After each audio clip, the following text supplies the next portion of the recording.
नमस्कार, मैं डॉक्टर विपिन कुमार आज आपको साइटोलॉजी के बारे में पढ़ाने का प्रयास करता हूँ, कुछ बताने का प्रयास करता हूँ। जो हमारा यहाँ बेस है वो हमारा एनसीईआरटी है। 11th एनसीईआरटी में एक चैप्टर है cell the unit of life, और cell the unit of life में हम पढ़ेंगे आज सेल के बारे में, क्या मतलब है सेल का या क्या होता है। यहाँ पे हमने लिख रखा है पहले से साइटोलॉजी। साइटोलॉजी में हम पढ़ते हैं study of cell is called cytology. Study of cell, Hindi में इसको कोशिका कहते हैं। कोशिका का अध्ययन करना हम साइटोलॉजी के अंतर्गत पढ़ते हैं। सेल क्या है, कैसे है, कितने प्रकार के होते हैं, कहाँ से इसको खोजा गया, किसने खोजा, इन सब चीज़ों के बारे में आज हम देखने वाले हैं एनसीईआरटी के अकॉर्डिंग। जैसा एनसीईआरटी ने कहा है या जैसा प्रीवियस ईयर क्वेश्चन पूछे जा रहे हैं उनको भी मैं जिक्र करूंगा। नीट के प्रिपरेशन में अगर हम बात करें, नीट के संदर्भ में बात करें तो यहाँ पे हम देखते हैं कि सेल क्या है, the basic unit of all living organism. तो पहले हम तो साइटोलॉजी देखते हैं। तो study of cell, study of cell is called cytology. Cytology, ठीक है, साइटोलॉजी होता है स्टडी ऑफ सेल। अब बात करते हैं what is cell, what is the cell. Next question arise, what is the cell. Cell is the basic unit. Cell क्या है, तो कहा the basic unit. Cell the basic unit of all living. जितने भी लिविंग है वह सब की जो है बेसिक यूनिट है। क्या है, बेसिक यूनिट है। तो जितने भी लिविंग है, कितने प्रकार के लिविंग है, तो हम देखते क्या है, कुछ प्लांट्स देखते हैं, कुछ एनिमल्स देखते हैं।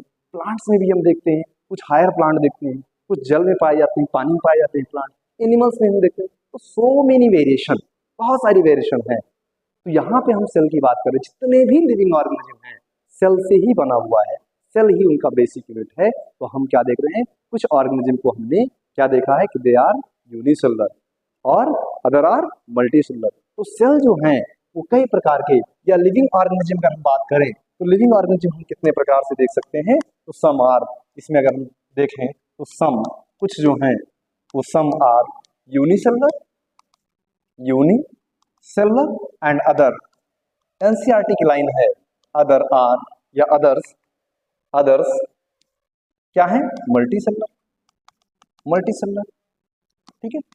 सम are unicellular and other are multicellular.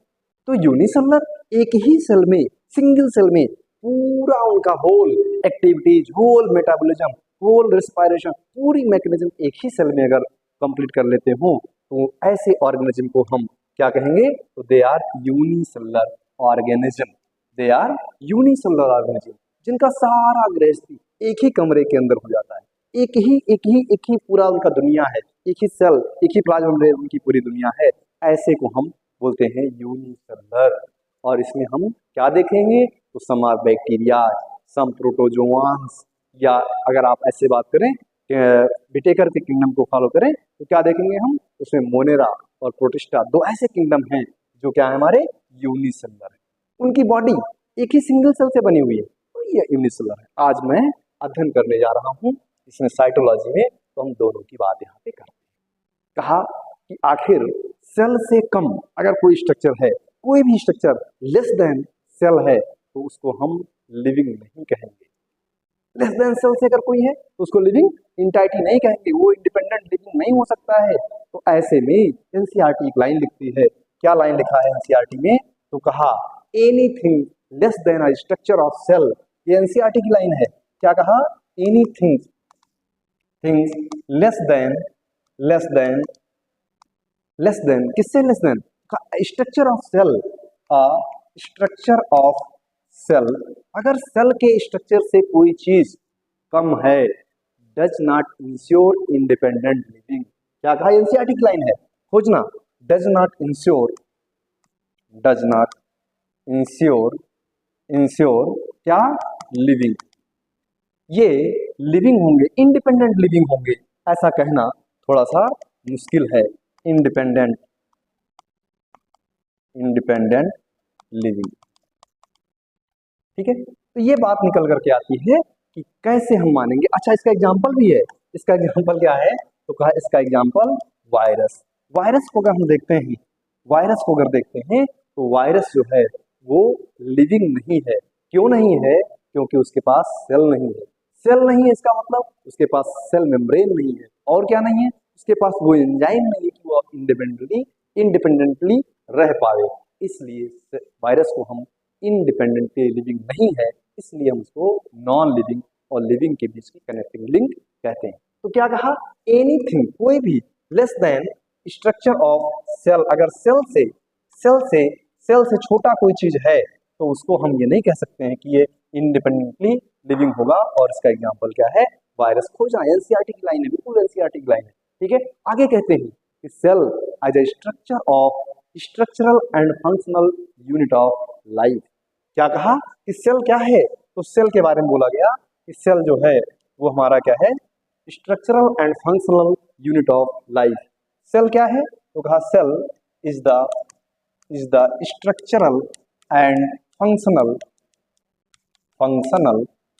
Unit of life. Unit of life, unit of life. Cell के बारे में बहुत क्लियर रहना है।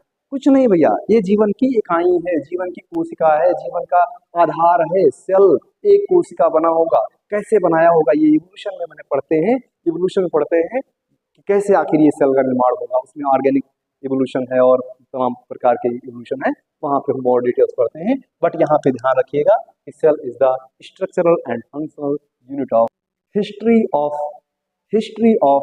क्या? साइटोलॉजी या हिस्टोरिकल बैकग्राउंड ऑफ साइटोलॉजी। तो भैया देखो, सेल को अगर पढ़ना है तो सेल चूंकि नेकेड आई से हम नॉर्मली नहीं देख पाते हैं, कुछ सेल अभी हम पढ़ेंगे दो छोड़ करके, अन्यथा हम बाकी सेल को नेकेड आई से नहीं देख पा रहे हैं। तो जाहिर सी बात है कि सेल की अध्ययन करने के लिए साइटोलॉजी का जो ब्रांच स्टार्ट हुआ वो कब स्टार्ट हुआ? माइक्रोस्कोप के इन्वेंशन के साथ स्टार्ट हुआ। किसके साथ में? जैसे जैसे माइक्रोस्कोप बनना शुरू हुआ, जैसे जैसे लेंस बनना शुरू हुआ, जैसे जैसे एडवांसमेंट ऑफ माइक्रोस्कोप होता गया, वैसे वैसे साइटोलॉजी का ब्रांच जो है वो एडवांस होता चला गया। कैसे कैसे? तो कहा पहले कौन आया, कैसे खोजा गया? तो जैसे जैसे हमने बोला, जैसे जैसे माइक्रोस्कोप का हिस्ट्री बढ़ता गया वैसे वैसे साइटोलॉजी की ब्रांच बढ़ती गई। या दूसरे स्टेप में कहें, जैसे जैसे सेल या साइटोलॉजी का ब्रांच एडवांस होता गया वैसे वैसे माइक्रोस्कोप भी एडवांस होते चले गए। दोनों पैरेलल इवोल्यूशन, दोनों पैरेलल इन्वेंशन है। तो देखते हैं क्या है साइटोलॉजिकल या हिस्ट्री ऑफ साइटोलॉजी। इसमें बात आती है 1665 की। कब की बात है? इन 1665। ये एनसीईआरटी में देखिएगा, मिलेगा आपको कि 1665 की बात है। ये ऐसी भी कहानी आपने सुनी होगी, बहुत बार कहानी सुनी होगी कि एक साइंटिस्ट है, एक व्यक्ति थे जिनका नाम रॉबर्ट हुक था। वो रॉबर्ट हुक ने क्या किया कि एक कोई लकड़ी थी, लकड़ी का वो ओक का लकड़ी था, स्पेनिश ओक था, उसको उन्होंने छीला काटा और फिर एक लेंस में उसको लगा कर देखा तो उनको मधुमक्खी के छत्ते की तरह उनको कोई आकृति दिखाई दी। और उस आकृति को देख करके उन्होंने कहा हाँ कुछ तो आकृति है। कौन सी आकृति है? तो कहा इसमें हालो कैविटी है, इसमें इसमें इसमें गैप है, इसमें जगह है खाली। और उसको उन्होंने कहा अपनी भाषा में सेलुला कहा।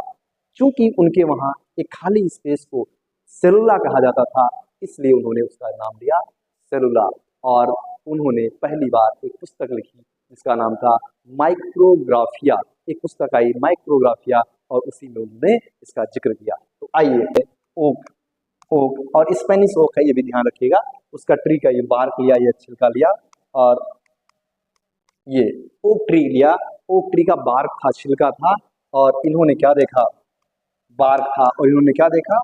एक इनको कुछ इस तरीके से जालिकावत संरचना दिखाई दी, जैसे मधुमक्खी की छत्ता होती है उस तरीके से कुछ स्ट्रक्चर दिखाई दिया।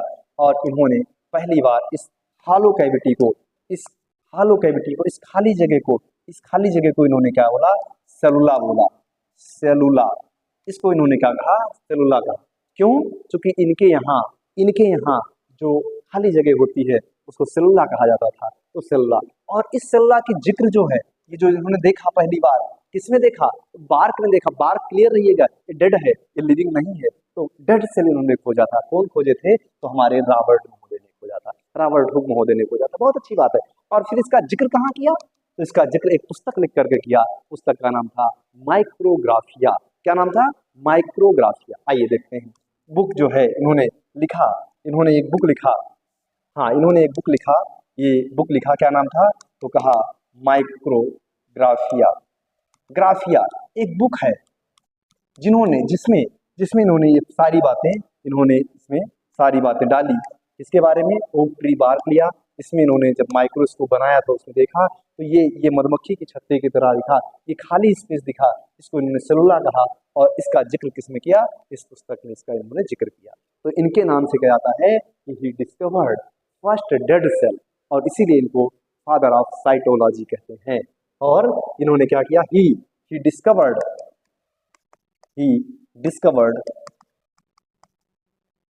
First dead cell. पहली बार इन्होंने डेड सेल खोजा और इसकी वजह से इनको इनकी ऑनर में, इनके सम्मान में इनको कहा गया क्या? फादर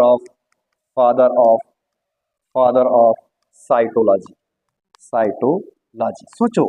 सोचो कितना कितना कितना इन्वेंशन हो गया इसमें, और इस इन्वेंशन की वजह से माइक्रोस्कोप देखा और ये चीजें देखी, इसकी वजह से ये क्या बन बैठे? ये फादर ऑफ साइटोलॉजी बन बैठे। आगे देखते हैं आगे क्या हुआ होगा। तो आगे और भी साइंटिस्ट आए, इन पे बात नहीं रुकी, इन्होंने इतना करके चले गए, या आगे और लोग आए। एक महोदय आते हैं, बड़ा प्यारा नाम है, बहुत अच्छे से लिखा हुआ। तो ये देखे क्या? बैक्टीरिया जो कि एक प्रोकैरियोटिक है। फिर क्या देखा? प्रोटोजोआ देखा और क्या देखा?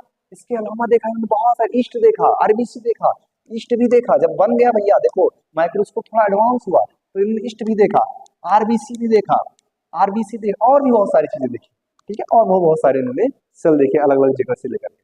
लेकिन इतने बात नहीं रुकी, अब तो सेल दिख गया, देखो डेड दिखा, लिविंग दिखा। अब आगे की बात आती है, आगे हमारे आते हैं, क्या नाम है उनका? तो कहा रॉबर्ट ब्राउन। क्या नाम है?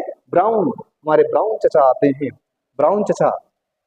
रॉबर्ट तो पहले भी मिल चुके हैं, लेकिन ब्राउन नहीं थे। तो ये हमारे रॉबर्ट ब्राउन चचा आते हैं और क्या कहते हैं? ये कहते हैं कि मैं भी कुछ करता हूँ। रॉबर्ट ब्राउन ये भी कुछ करते हैं। इन्होंने कहा हम क्या कर दें, अब सेल तो खोजा जा चुका है, सेल के बारे में तो जानकारी दी जा चुकी है। तो इन्होंने क्या बैठे सोच करके बात आती है कि हम क्या खोजें। हम ऐसा करते हैं, सेल के अंदर कुछ खोज लेते हैं। क्या खोज लें? तो सेल के अंदर डिस्कवर किया इन्होंने न्यूक्लियस। क्या डिस्कवर किया? न्यूक्लियस। ब्राउन ने न्यूक्लियस डिस्कवर किया। और कब की बात है? तो कहा 1831 की बात है। 1831 में ही डिस्कवर्ड क्या डिस्कवर्ड किया? तो न्यूक्लियस डिस्कवर किया। किसने? ब्राउन चचा ने 1831 में न्यूक्लियस डिस्कवर किया। क्लियर? तो हमने क्या क्या देखा? एंटोन वन लेeuwenhoek को देखा, उन्होंने फर्स्ट लिविंग सेल को डिस्कवर किया। इससे उन्होंने क्या देखा? बैक्टीरिया, प्रोटोजोआ, ईस्ट, आरबीसी और भी, ठीक है। इसके अलावा हम रॉबर्ट ब्राउन चचा को देखेंगे, इन्होंने न्यूक्लियस खोजा कब? 18 के बाद में 31। आगे बात आती है कि भाई देखो इन्होंने सेल खोज लिया, इन्होंने ये न्यूक्लियस खोज लिया, सारी चीजें हो गई, लेकिन अभी ऑर्गेनाइज्ड वे में नहीं हो पा रहा है, एक सिस्टमेटिक नहीं हो पा रहा है, एक सीक्वेंस में नहीं बातें बन पा रही है कि आखिर में हम सेल किसे कहें या सेल के क्या क्या लक्षण होते हैं, हम कैसे जस्टिफाई करें। इसको जस्टिफाई नहीं कर पा रहे। अभी एनिमल और प्लांट सेल नहीं खोजा जा पा रहा था, जिनसे उसके बारे में जानकारी नहीं उत्पन्न हो पा रही थी। तो हमने क्या देखा? यहाँ पे हमारे दो साइंटिस्ट आते हैं, दो बहुत ही महान और अच्छे साइंटिस्ट आते हैं। एक का नाम है स्लाइडन और दूसरे का नाम है स्वान। इन्होंने सेल थ्योरी पर, दोनों जन ने मिलकर के सेल थ्योरी पर बात करी। और एक जन भाई किसके थे? प्लांट के बारे में चले गए, एक जन किसमें थे? एनिमल के बारे में चले गए। अब इसमें जो ध्यान रखना है, एक बॉटनिस्ट है, क्योंकि इन्होंने प्लांट खोजा इसलिए बॉटनिस्ट है। ये क्यों जोलॉजिस्ट है? क्यों? चूंकि जोलॉजी पर काम किया, तो ये बॉटनिस्ट है, बॉटनी के हैं। ये किसके हैं? तो कहा ये जोलॉजी के हैं, जूलॉजिस्ट हैं, ठीक है। एक बॉटनिस्ट है, एक जोलॉजिस्ट है, एक ब्रिटिश के हैं। कहाँ के हैं? तो ब्रिटिश के हैं, ये ब्रिटिश के हैं महोदय, और इंग्लैंड में पड़ता है। ये कहाँ के हैं? ये जर्मन के हैं। कहाँ के हैं? ये बॉटनिस्ट हैं और जर्मन के हैं, जर्मनी के हैं, जर्मन बॉटनिस्ट हैं। फिर कहा है एक ने 38 में और एक ने 39, दोनों इंडिपेंडेंटली अलग अलग है, साथ में नहीं है। इनकी जो कहानी है वो 1838 की है, जबकि इनकी जो कहानी है वो 1839 की है। बस साथ ही साथ चल रहा है, एक एक अंतर चल रहा है, एक 38 में है, एक 39 में है।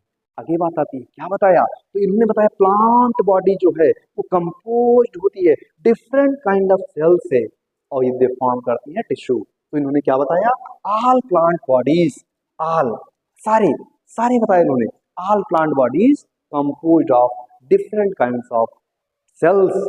क्या कहा इन्होंने, all plant bodies, plant body जितने भी प्लांट बॉडी है, ठीक है, ऑल प्लांट बॉडीज क्या करती हैं, तो का कंपोज्ड ऑफ, ये बनी होती है कंपोज्ड ऑफ, कंपोज्ड ऑफ किससे, डिफरेंट, डिफरेंट किससे बनी होती है, का डिफरेंट काइंड्स ऑफ सेल, किससे बनी है, different kinds, kinds of cell.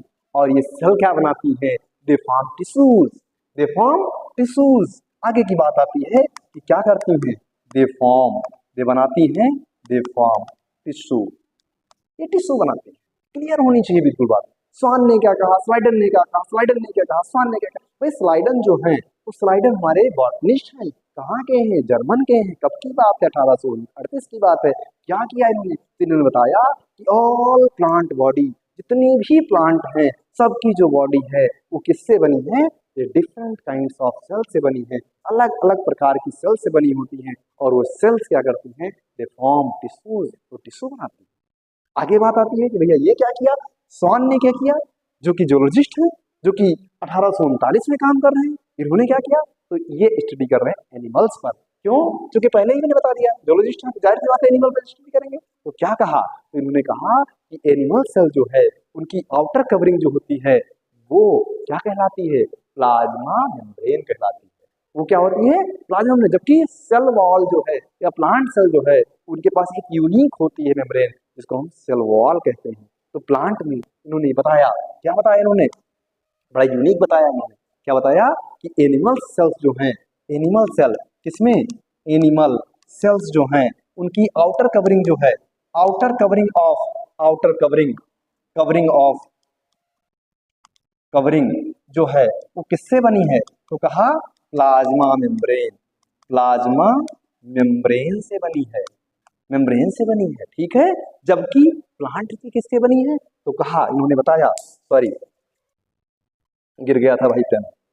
तो इन्होंने आगे बताया, क्या बताया कि ये प्लांट जो है, जबकि हम प्लांट की बात करें तो प्लांट सेल्स जो होती हैं हैविंग यूनिक स्ट्रक्चर या हैविंग यूनिक आउटर कवरिंग, तो कहा इन प्लांट्स, इन प्लांट्स क्या है, the outer covering, the outer covering, outer covering is cell wall, cell wall which is unique to plant। ये क्या बताया कि which is unique, ये यूनिक है। और ये क्या है, इसको बताया कि which is unique, unique, unique in plants। ये जो प्लांट्स में क्या है, ये यूनिक होते हैं, बिल्कुल यूनिक है इसमें प्लांट्स में। तो ये बातें थियोडोर स्वान और मैथ्यूज स्लाइडन ने बात करी। स्वान भाई एनिमल्स के हैं और ये जो हमारे हैं वो किसके हैं, बॉटनी के हैं। आगे देखते हैं, कहाँ गया भाई, आगे देखते हैं, आगे बढ़ते हैं। तो बात आती है कि अभी क्लियर नहीं हो रहा है, अभी जस्टिफाई नहीं हो रहा है कि आखिर सेल कहाँ से आया। इतनी चीजें हम पढ़ने के बाद में, इतनी बातें आने के बाद में हम ये जस्टिफाई नहीं कर पाए भी कि आखिर सेल कहाँ से आया। एनसीईआरटी की लाइन है भाई, एनसीईआरटी की ऑडी चल रहा हूँ भाई, देखना एक बार जाकर के, क्या कि सेल कहाँ से आया। Cell theory did not explain how new cells are form. आइए देखते हैं, ये एनसीईआरटी में ऐसे ही लिखा है कि सेल थ्योरी जो स्लाइडन और स्वान ने बताया, इससे ये जस्टिफाई नहीं हो पा रहा है कि कहाँ से आया। तो इसमें एक नए साजन आते हैं। तो अभी तक जो आया कि how new cell are form, ये जस्टिफाई नहीं हो पा रहा है। तो how new cell are form ये अभी जस्टिफाई नहीं हो पाया। इसके लिए क्या हुए, इसके लिए एक साइंटिस्ट आते हैं, बहुत प्यारे साइंटिस्ट हैं जिनका नाम है रुडोल्फ विर्चो। विर्चो साहब आते हैं, उनका भी स्वागत है, उनका भी स्वागत है भाई। क्या करना है, अब इसमें एक नए साइंटिस्ट आ रहे हैं, उनका भी स्वागत करना पड़ेगा, क्यों नहीं करेंगे, हमारे साइंटिस्ट हैं। क्या नाम है, 1855 के है। अब इन्होंने क्या देखा, इन्होंने फाइनल शेप दिया, final shape to cell theory. इन्होंने बताया फाइनली बताया इन्होंने। क्या बताया इन्होंने? इनके नाम से आता है कि इन्होंने क्या किया, final final shape of cell theory. Cell theory के बारे में इन्होंने पूरी बात बताई। क्या बताया? तो इन्होंने कॉन्सेप्ट दिया, बहुत प्यारा कॉन्सेप्ट है, इसको हमेशा याद रखना है। इन्होंने दिया ओमनिस सेलुला ई सेलुला, बड़ा प्यारा है, एनसीईआरटी में लिखा है, इन्वर्टेड कामा में आपको भी लिखना है और आपको भी इसको एक बार देखना है। क्या बोला इन्होंने? ओमनिस सेलुला, ओमनिस ओमनिस सेलुला,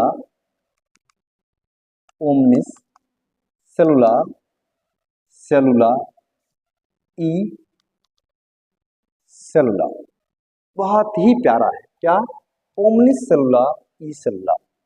क्या मतलब निकला इसका? क्या मतलब निकला इसका? तो ये उनकी भाषा में लिखा हुआ है। जैसे अपनी भाषा में हम कोई बात लिखें, अपनी भाषा में हम कोई बात कहें, अवधि में अगर हम बात करें इसी चीज को, किसको? ओमनिस सेलुला ई सेलुला को, तो क्या कहेंगे? पुरनकन सेल से ही नवा सेल बनी, कहूं से नवा सेल अचानक से ना आई पाई। क्लियर? ऐसे ही इन्होंने अपनी भाषा में कहा ओमनिस सेलुला ई सेलुला। इसका अर्थ क्या है कि new cell arise from pre existing cell. इसका मतलब क्या निकला? तो इसका मतलब निकल रहा है new cell arise from pre existing, पहले से उपस्थित, ऐसे नहीं आ जाएगा अचानक से आ गया, प्री एग्जिस्टिंग पहले से सेल होना आवश्यक है। तो प्री एग्जिस्टिंग सेल से ही प्री एग्जिस्टिंग सेल, ठीक है, पहले से कोई सेल प्रेजेंट है, उसी से ये सेल जो है नई सेल आएगी। ये बात कही किसने? रुडोल्फ विर्चो ने। किसने कही? रुडोल्फ विर्चो ने। अच्छा, इससे पहले जो बात आई थी किसने कहा था? ये स्लाइडन और स्वान ने जो बात करी थी अभी यहाँ पे रुडोल्फ विर्चो हम देख रहे हैं, ये यहाँ इनका कंक्लूजन निकला था कि bodies of plant and animals, यहाँ पे देखें इसका कंक्लूजन जो निकला था किसका? स्वान का। ये निकला था कि bodies of plant and animals are made up of cells and product of cells. क्या निकला था? इनका जो कंक्लूजन निकला था, ये निकला था, ज्यादा छोटा हो गया। इनका जो कंक्लूजन निकला था यहाँ पे, ये निकला था कि क्या निकला था इनका कंक्लूजन? कि bodies of plant are animal and animals. इन्होंने बताया कि bodies of plant and animals इन्होंने बताया था, किसने? स्वान साहब ने बताया था कि bodies of plant and animals are made up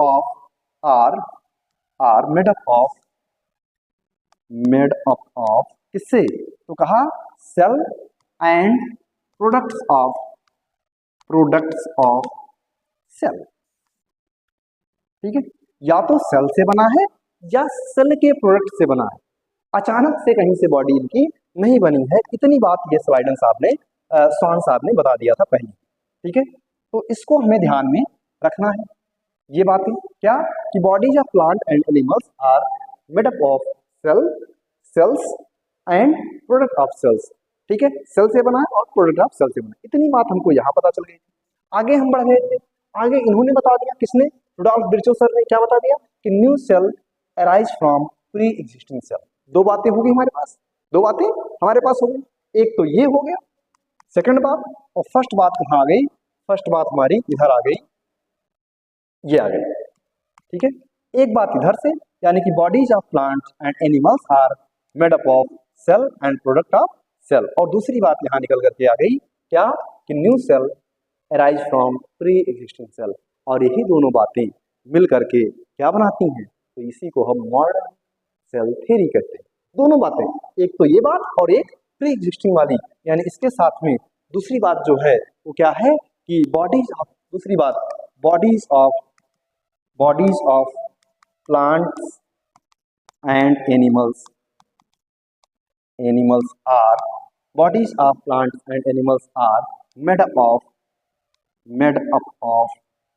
made up of cells and products of cell, ठीक है। ये दो बातें हुई, ये दो बातें हमारे दिमाग में आती हैं। एक ने रुडोल्फ विर्चो सर ने कहा और एक स्वान सर ने कहा, ठीक है। ये पहली बात और ये दूसरी बात, दोनों बातें मिल करके, ये दोनों बातें मिल करके क्या बनाती हैं? दोनों बातें मिल करके मॉडर्न सेल थ्योरी बनाती हैं। इसी को हम मॉडर्न सेल थ्योरी कह देते हैं। इसी को हम मॉडर्न, दोनों को बातों को मिला करके क्या बोलते हैं? Modern cell theory. ठीक है, क्लियर रहना है। Modern cell theory, modern cell theory. ठीक है, ये बातें हमको यहाँ पे क्लियर करके रहना है और ये चीज जरूर याद रखनी है, ओमनिस सेलुला ई सेलुला। ऐसे ही एक और जगह है ओमनिस, ओमनिस सेलुला ई सेलुला, एक बार और आएगा इवोल्यूशन वाले चैप्टर में, थोड़ा सा इसमें डाइवर्सन है, हम वहां पे क्लियरली देख लेंगे क्या इशू है, क्या चीजें आती है। आगे देखते हैं an overview of cell. Cell के बारे में एक ओवरऑल थिंकिंग, ओवरऑल थिंकिंग क्या है? तो इसमें आता है कि सेल के बारे में और क्या क्या जानकारी हो सकती है। अभी तक हमने सेल थ्योरी देख लिया, क्या देख लिया? सेल थ्योरी देख लिया। किसने खोजा? फादर कौन है उसको देख लिया। ठीक है, कैसे खोजा गया उसको हम देख लिया। अब हम एक ओवरव्यू देखने जा रहे हैं कि सेल कितने प्रकार के होते हैं। तो first of all I discuss about types of cell. Here types of cell, types of cell. अब टाइप्स ऑफ सेल में अगर हम देखें तो किस बेसिस पे सेल को देखा गया? तो on the basis of presence और absence of cell membrane bound organelle या मेम्ब्रेन बाउंड ऑर्गेनेल। इस बेसिस पे अगर हम देखें, बेसिस जो है वो क्या है? तो कहा प्रेजेंस और ऑब्सेंस ऑफ न्यूक्लियस, या ऐसा कह सकते हैं कि on the basis of, on the basis of nucleus cells. ठीक है, तो प्रोकैरियोटिक सेल्स और दूसरे होते हैं यूकैरियोट्स, यूकैरियोटिक।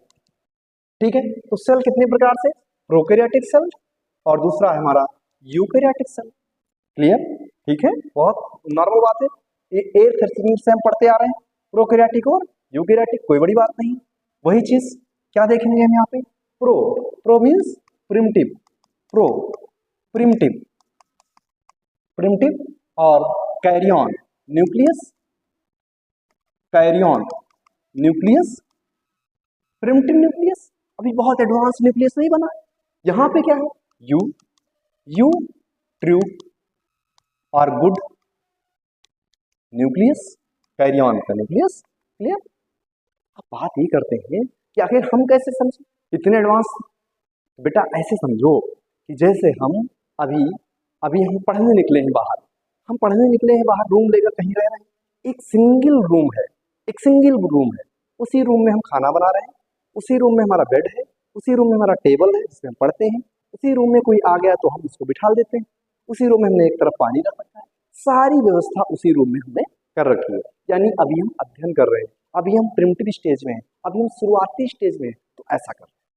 लेकिन जब हम एडवांस हो जाएंगे, एडवांस इन द सेंस जब हम पढ़ लिख करके डॉक्टर बन गए, डॉक्टर बनने के बाद में क्या होगा कि एक ही कमरे में पूरा रहोगे कि वही गेस्ट भी आ रहा है उसी में हम सो रहे हैं, उसी में खाना बनना, ऐसा नहीं होगा। तो यहाँ पे जो प्रोकैरियोट्स है ये प्रिमिटिव स्टेज है, ये आपका अभी शुरुआती स्टेज है, और जब आप डॉक्टर बन जाओगे तो आपके पास सारी चीजें, सारी व्यवस्थाएं अलग अलग होंगी। तो इस तरीके से हम क्या देखेंगे? प्रोकैरियोट्स और यूकैरियोट्स। क्या क्या देखना है यहाँ पे? न्यूक्लियर मेम्ब्रेन, यानी कि ऐसा ऐसा ऐसा न्यूक्लियस नहीं होगा कि मेम्ब्रेन बाउंड ऑर्गेनेल इसमें प्रेजेंट नहीं होगा। क्या क्या नहीं होगा? तो ये तो बात यहाँ हो गई, कोई बात नहीं। इसके आगे हम बढ़ते हैं, इसके आगे हम बढ़ते हैं तो क्या देखते हैं? इसके आगे हम देखते हैं कि न्यूक्लियर जो है वो मेम्ब्रेन एब्सेंट होती है। इसमें इसमें क्या है? Nuclear membrane, nuclear membrane absent होती है, जबकि यहाँ पे न्यूक्लियर न्यूक्लियर मेम्ब्रेन प्रेजेंट होगी, प्रेजेंट होगी। बढ़िया, कोई बात नहीं, अच्छी बात है। और क्या होगा? और क्या होगा? तो कहा इसके अलावा डीएनए इसका नेकेड होगा, कहाँ पे? लाइव होगा साइटोप्लाज्म में। इसका जो डीएनए है, डीएनए ये कहाँ पाया जाएगा? तो कहा लाइव, नेकेड, नेकेड ही अकेले, ऐसे नेकेड, नेकेड पाया जाएगा खुले में। कहाँ पाया जाएगा? तो कहा साइटोप्लाज्म में पाया जाएगा। और कहाँ पाया जाएगा? जगह नहीं है कहीं पे, तो नेकेड इन साइटोप्लाज्म, साइटोप्लाज्म। ठीक है, इनका कहाँ है? इनके पास बढ़िया व्यवस्था है, अच्छी व्यवस्था है। अच्छी व्यवस्था तो कैसे है? इनके पास न्यूक्लियस है। इनके पास क्या है? तो कहा इनके पास न्यूक्लियस है भाई साहब के पास। और जब न्यूक्लियस है तो इस साइटोप्लाज्म में नहीं पाए जाएंगे। तो इनका डीएनए, डीएनए कहाँ पे है? इन न्यूक्लियस, न्यूक्लियस से पाया जाएगा। और किस फॉर्म में? तो कहा क्रोमोसोम के फॉर्म में पाया जाएगा। जबकि यहाँ पे क्या होगा? हिस्टोन प्रोटीन एब्सेंट होगा। यहाँ पे क्या होगा? हिस्टोन प्रोटीन, प्रोटीन इसमें एब्सेंट होगा, ये ध्यान देना है, एब्सेंट होगा। जबकि यहाँ पे हिस्टोन प्रेजेंट होगा। हिस्टोन, हिस्टोन प्रेजेंट है और साथ ही साथ में क्या फॉर्म करते हैं? एंड फॉर्म क्या? क्रोमोसोम बनाते हैं, क्रोमोसोम बनाते हैं, क्रोमोसोम बनाते हैं। बढ़िया, अच्छी बात है, क्या दिक्कत, बनाना चाहिए। आगे क्या देखा? आगे देख रहे हैं किसी भी प्रकार का यहाँ पे मेम्ब्रेन बाउंड ऑर्गेनेल नहीं प्रेजेंट होता है, नहीं पाया जाता है। इनमें अगर हम बात करें तो इसमें किसी प्रकार का मेम्ब्रेन बाउंड ऑर्गेनेल नहीं पाया जाता है। तो क्या कहा? Membrane bound, bound organelle, organelle क्या होते हैं? एब्सेंट होते हैं, एब्सेंट होते हैं, नहीं पाए जाते हैं। जबकि इधर क्या है? Membrane bound, membrane bound organelle, organelle क्या होते हैं? प्रेजेंट। बस इतनी सी बात, क्या दिक्कत, हो गया, हो गया। आगे बढ़ते हैं, आगे बढ़ते हैं। फिर आगे आते हैं यूकैरियोटिक सेल, प्रोकैरियोटिक सेल, क्या क्या एग्जांपल है? तो हम एक तरफ प्लांट सेल देखेंगे, एक तरफ एनिमल सेल देखेंगे। किसमें? यूकैरियोट में। इसमें यूकैरियोट में। एग्जांपल अगर हम इसके देखें, यहाँ पे अगर हम एग्जांपल देख लें, एक आध एग्जांपल देख लें, तो इसमें बैक्टीरिया है, बैक्टीरिया, माइकोप्लाज्मा है, माइकोप्लाज्मा है, मिलेगा आगे, ठीक है। पीपीएलओ, पीपीएलओ फुल फॉर्म मिलेगा आगे।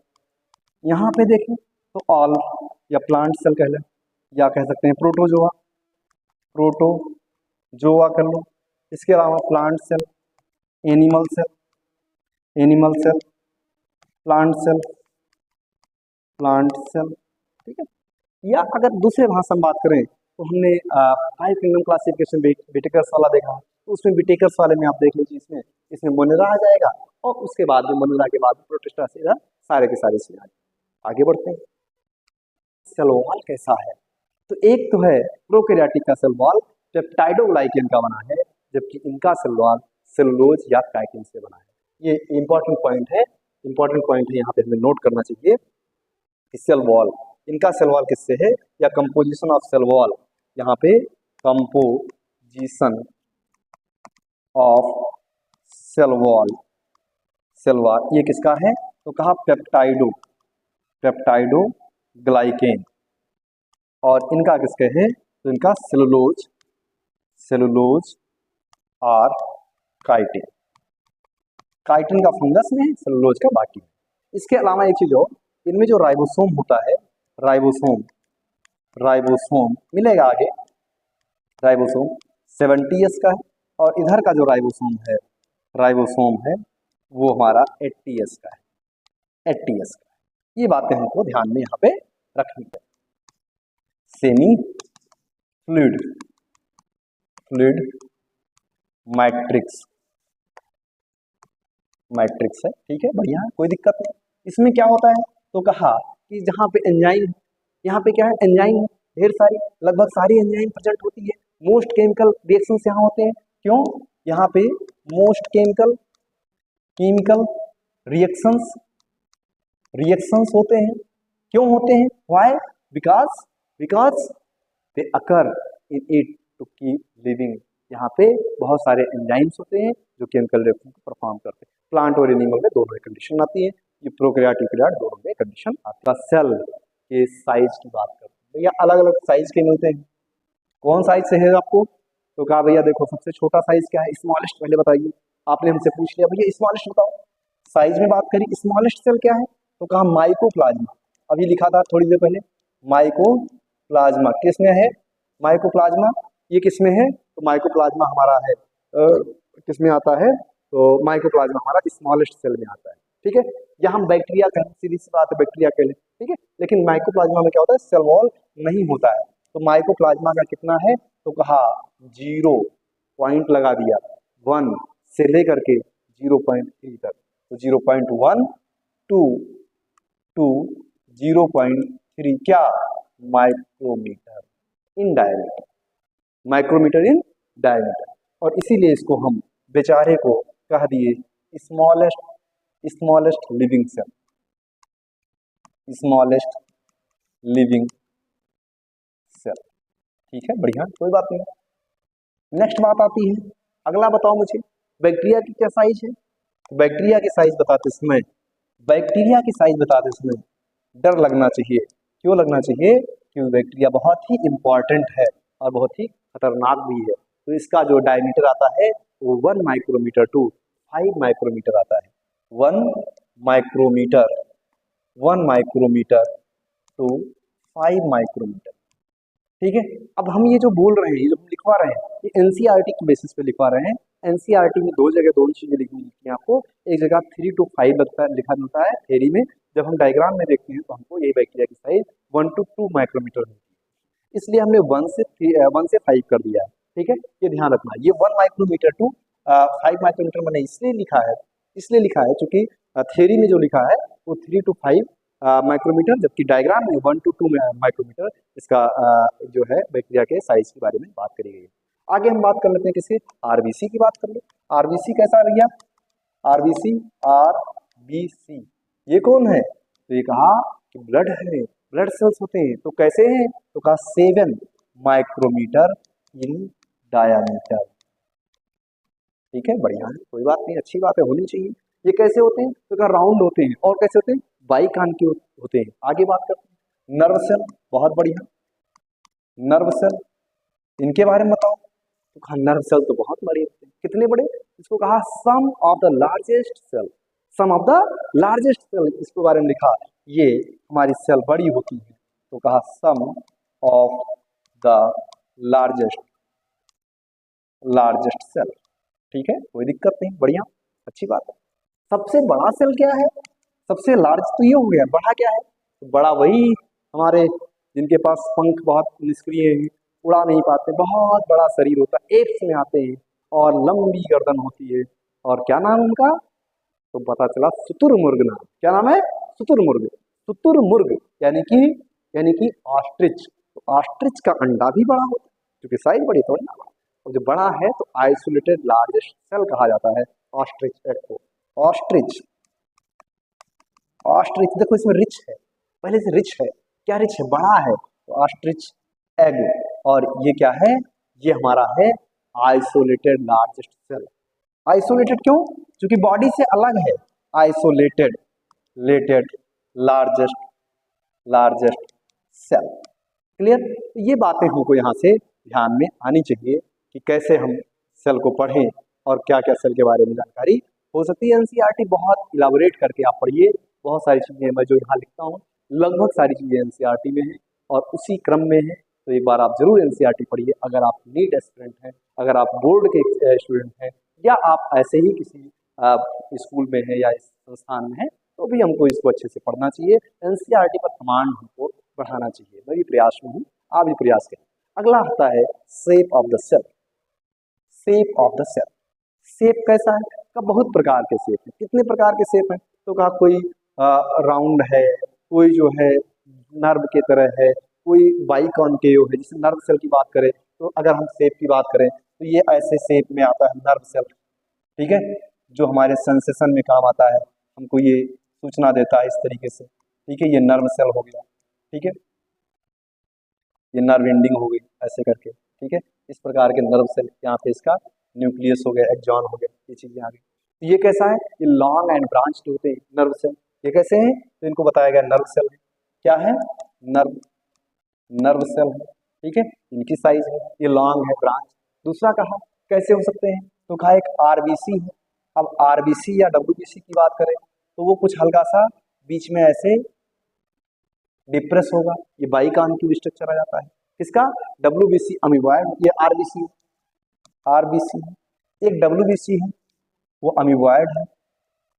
डब्ल्यूबीसी अमीबॉयड है, इसमें भी न्यूक्लियस। ठीक है, इसके अलावा बात करें तो कुछ हमारे कॉलमनर है, कॉलम की तरह है, कॉलम की तरह ऐसे सेल, ऐसे सेल, ऐसे कॉलमनर सेल्स। ठीक है, ऐसे भी सेल्स पाए जाते हैं कॉलमनर, ये सेल मिल जाते हैं। आगे बात की जाए कुछ कुछ जो है इलांगेटेड, इलांगेटेड प्लांट्स में देखिए ट्रैकीड्स की बात कर लेते हैं, इस तरीके से सेल मिल जाते हैं। कुछ मीजोफिल सेल्स हैं प्लांट्स में जो इस राउंड शेप में मिल जाते हैं, इस प्रकार से मिल जाते हैं।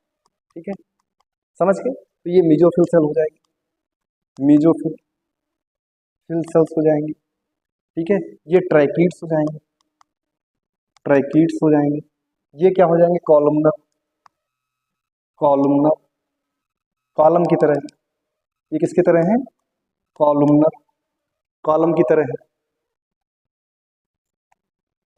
ठीक है, ये हो गए आरबीसी, डब्ल्यूबीसी, इस तरीके से सेल। तो ऐसे आपको सेल के अलग अलग शेप मिल जाएंगे। और इतनी बातें यहाँ तक हम आप तक पहुँचाने का प्रयास किए हैं, कोशिश किए हैं। हमें जरूर आशा है कि आपको समझ में आया होगा। इसके आगे की जो कहानी है वो अगले वीडियो में हम आपसे साझा करेंगे। आप हमारा उत्साहवर्धन करिए और मुझे राय दीजिए, मुझे अपने कमेंट दीजिए, मुझे बहुत अच्छा लगेगा। बहुत बहुत धन्यवाद, थैंक यू।